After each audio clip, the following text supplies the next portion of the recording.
सगळं वातावरण याचा फायदा मिळेल असं कदाचित अनेकांना वाटू शकत होतं, परंतु मला मात्र आणि माझ्या सर्व सहकाऱ्यांना विश्वास होता.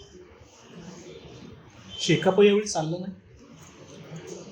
शेतकरी कामगार पक्षाची बदलती भूमिका शेका पक्षाच्या मतदारांना रुचली नाही असं मला वाटतं.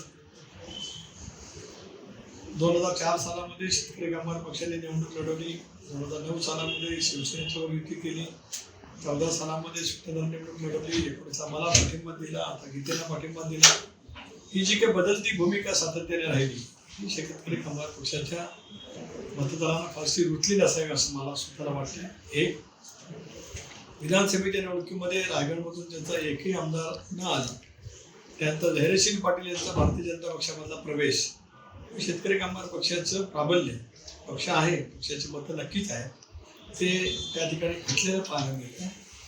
आणि त्याच्यामुळेच अलिबाग विधानसभा मतदारसंघामध्ये महेंद्र दळवी यांनी त्यांच्या नेतृत्वाखाली निवडणूक लढली गेली, त्यांनी काम केलं, मित्र पक्षाने अतिशय उत्तम काम केलं आणि मी सांगितलं हे परिमाण त्याच्यामध्ये नक्कीच आहे.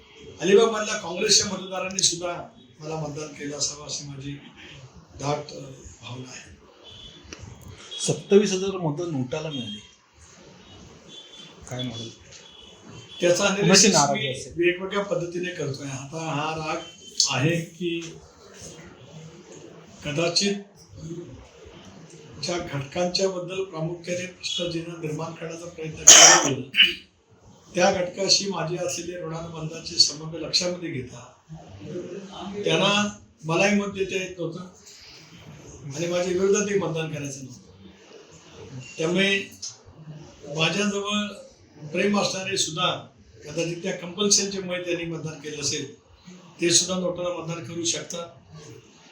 आता यापेक्षा अधिक कारणं ही शोधायला नक्की लागतील, कारण शेवटी मतपेटी न्याय ती मतं पडलेली आहेत. त्यामुळे त्याचा अनालिसिस जसं आता आपण वेगवेगळ्या घटकांचा अनालिसिस करतो तसं त्याचा अनालिसिस त्या पद्धतीने दापोलीत पण 4,000 आहेत. दापोलीत पण 4,000 आहेत. आहे ना. 27,000 म्हणजे तिसऱ्या क्रमांकाची मतं नोटाला आहेत. म्हणजे वंचित आघाडीच्या उमेदवारांच्या दुप्पट मतं जवळपास नोटाला पडलेली आहे. त्यामुळे याचा सर्वच राजकीय पक्षांनी विचार करण्याची गरज आहे. जे उमेदवार मला तर करावंच लागेल, कारण याची काय काय कारणं असू शकतात त्याचा थोडासा व्यवस्थित अभ्यास करावा. टाइम्स डिजिटलला लाईक करा, सबस्क्राईब करा, शेअर करा आणि बेल आयकॉन दाबायला विसरू नका. पाहत रहा टाइम्स डिजिटल.